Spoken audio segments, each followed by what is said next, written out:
Bonjour, je m'appelle Marie-Josée.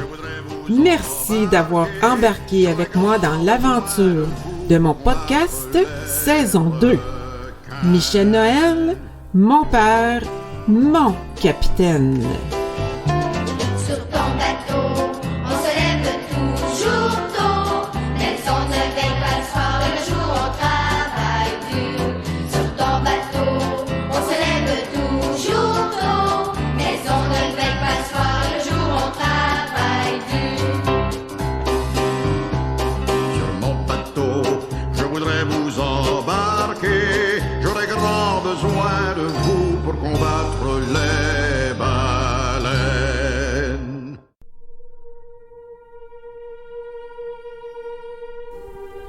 Dans le dernier épisode de la saison 1, j'ai fait la découverte sur le bureau de mon père d'un début d'autobiographie. Malheureusement, la vie a fait en sorte qu'il ne l'a pas terminée et que ces quelques mots qu'il avait griffonnés sur un bout de papier se sont envolés avec lui. 30 ans se sont écoulés depuis. Durant toutes ces années, je n'ai eu qu'un seul but: rendre hommage à l'artiste, dévoiler l'homme derrière la scène, raconter le papa à la maison, révéler la merveilleuse influence qu'il a eue sur moi. À cela s'ajoutait une mission: faire en sorte que le legs imaginaire qu'il nous a laissé ne sombre jamais dans l'oubli. 1001 imprévus de la vie ont retardé mon projet.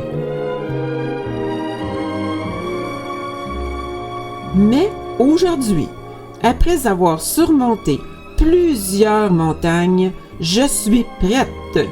Et croyez-moi, plus rien ni personne ne pourra m'arrêter.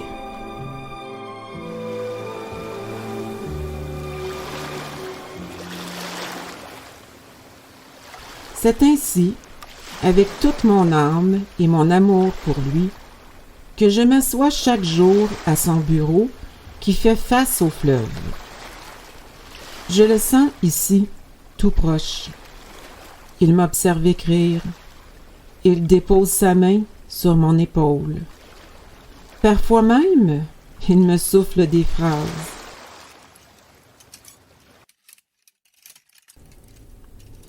Et je commence mon travail. Je plonge dans les souvenirs qu'il a bien voulu me partager. Je me remémore des bouts de conversation murmurés le soir entre lui et ma mère.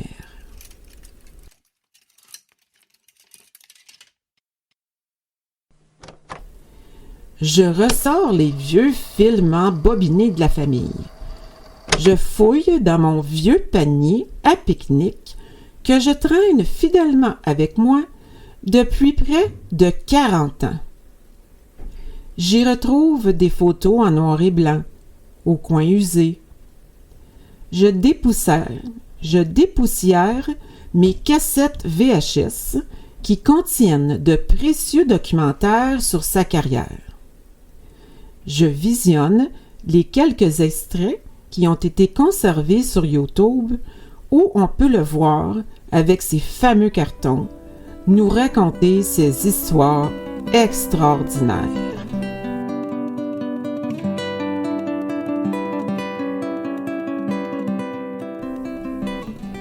Mais surtout, je parcours l'album photo que ma grand-mère a méticuleusement composé sur mon père entre les années 1940 et 1950.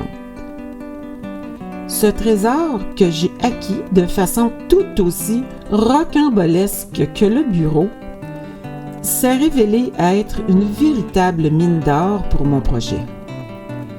J'y ai découvert des coupures de journaux, des affiches de spectacles, des extraits d'interviews, des photos du début de sa carrière.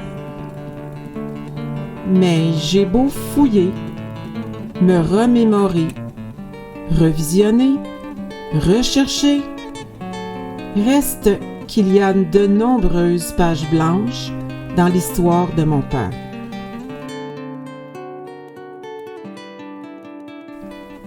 Ce qui fait qu'à défaut d'avoir toutes les sources, j'ai, disons, quelque peu, à peine romancé mon récit. En fait, une partie de ce que vous allez entendre tient de la légende. Mais, après tout, n'est-ce pas ce qu'est devenu mon père avec le temps? Une légende?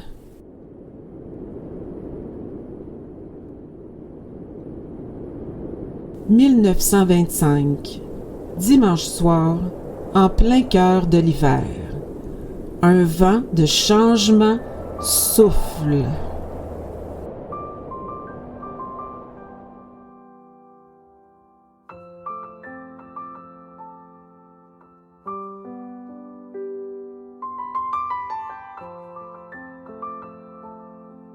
La famille est réunie autour de la table. Pendant que mon père, alors âgé de 3 ans, s'amuse à construire des montagnes avec ses patates pilées, que ma grand-mère, après avoir servi sa famille, arrive enfin à s'asseoir, mon grand-père, tout en se coupant une tranche de roast beef, annonce avec un ton détaché qu'ils vont quitter Lévis et s'installer à Montréal.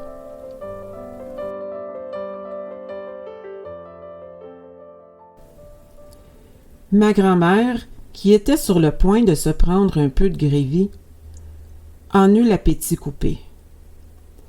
Elle avait beau connaître la passion de son époux pour le théâtre, elle ne s'attendait pas à ça.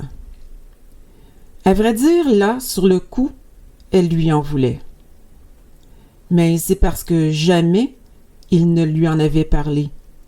Elle pose la main sur sa médaille de la Sainte Vierge et attend la suite.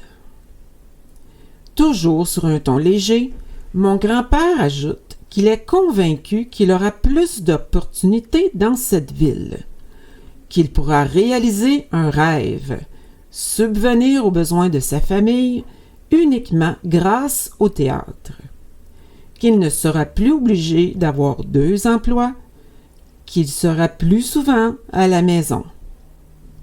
Il dit aussi penser à l'avenir de leur fils, qu'il souhaite le voir suivre ses traces, et que c'est bien connu. L'endroit pour faire une brillante carrière, c'est Montréal. Enfin, il ajoute également qu'il a entendu dire que c'est là que se trouvent les meilleures écoles de diction et d'art dramatique.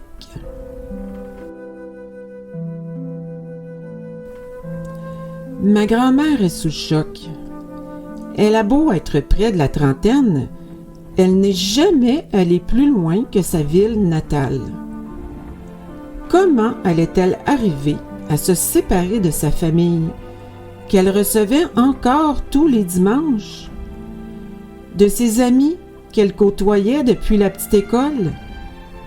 De sa belle église où elle allait prier régulièrement, où elle avait été baptisée et où elle s'était mariée? De son vieux magasin général où elle avait travaillé à l'époque où elle était demoiselle et où elle va encore faire ses achats? Une fois là-bas, allait-elle pouvoir reprendre son poste de costumière chapelière auprès des compagnies de théâtre? Elle n'a plus faim. Elle regarde mon père qui construit maintenant des routes avec ses morceaux de viande. Elle pense, lui ne réalise pas au moins. Et si elle était en train de s'imaginer tout ça? Si elle était en train de faire un cauchemar? Mais l'odeur de la tarte au raisin, qu'elle a laissée dans le four afin qu'elle reste chaude, lui rappelle que tout est vrai. Que peut-elle y faire, alors que, comme toutes les bonnes jeunes filles de son époque, elle a été élevée dans le seul but de se marier et de fonder une famille? Alors qu'on lui avait bien précisé, lorsqu'elle avait atteint l'âge de fréquenter des garçons, Ton futur, choisis-le bien comme il faut. Parce qu'une fois l'anneau passé, tu pourras plus reculer. Puis surtout, oublie pas, ma fille, qui prend mari, prend pays. Elle serre un peu plus fort sa médaille. Elle est tellement à l'envers qu'elle en oublie d'offrir le dessert. Elle va porter son assiette dans le lavabo. Demande à mon grand-père s'il veut encore du roast beef. Ramasse le verre de lait de son petit Jean-Michel et laissant, chose qu'elle ne fait jamais, le reste de la vaisselle sur la table, va le mettre au lit. Ensuite, elle passe devant le salon et s'assure que mon grand-père, comme d'habitude, y est installé et est en train de lire son journal. Sans faire de bruit, elle se dirige vers la salle de bain, ferme la porte et, tout en souhaitant qu'on ne l'entende pas, se laisse aller à pleurer. Au bout de quelques minutes, elle se ressaisit, prend un grand respire,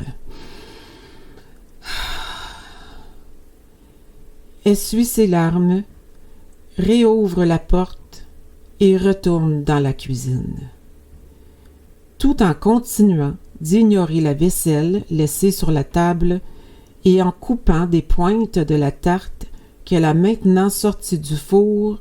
Elle se dit: